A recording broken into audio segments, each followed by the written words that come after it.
Good happy Saturday, everyone. I'm Riley King, and welcome to my news report right here on the Riley King Network. Let's get started. 60,000 visas revoked under immigration order now valid after judge's ruling. Let's take a listen to this video from ABC News. The breaking news this morning, the new twist in President Donald Trump's controversial travel and immigration ban. Can I say real quick, it's great to have you back this weekend. You. We all missed you. Back to the news. A federal judge has imposed a nationwide hold on Trump's executive order. Now, it will halt parts of the executive action, which temporarily bars some immigrants and refugees from 7 predominantly Muslim countries. We have seen worldwide protests since the president signed that order last week. Overnight, several airlines announced that citizens of the 7 countries who have the appropriate paperwork will be allowed to travel to the U.S., but the Trump administration is fighting back here.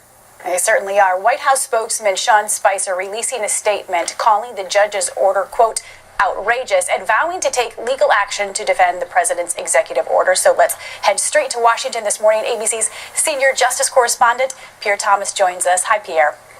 Good morning, Paula. That federal judge in Washington state freezing enforcement of President Trump's order restricting some refugees from entering the U.S. Last night, the White House, as you said, was livid, vowing that the Justice Department would take emergency action to challenge that judge. In the order issued last night, U.S. District Judge James Revoked concluded that Washington state's businesses, educational facilities, and tax base could be damaged by Trump's restrictions on refugees from some countries. The state has met its burden of demonstrating that it faces immediate and irreparable injury as a result of the signing and implementation of the executive order. In addition to claiming that Trump's order would damage the state's economy, Washington officials argue that the executive order is discriminatory against Muslims.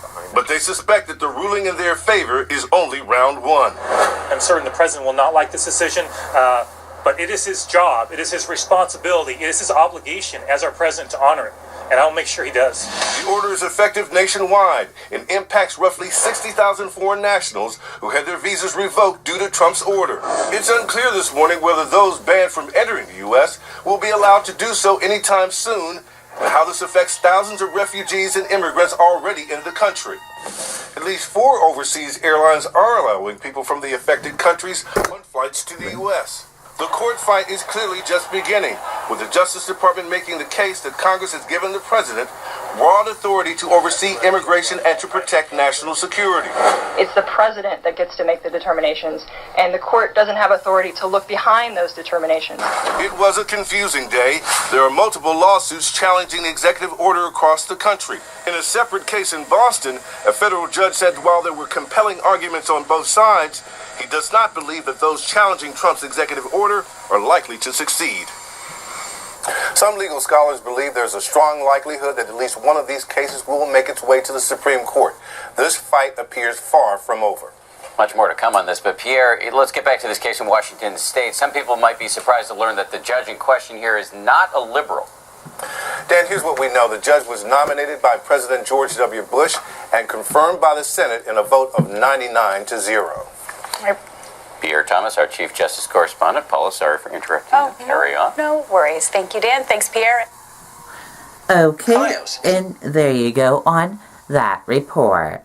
And that does it for my news report right here on the Riley King Network. Have a great rest of your Saturday, everyone. Goodbye.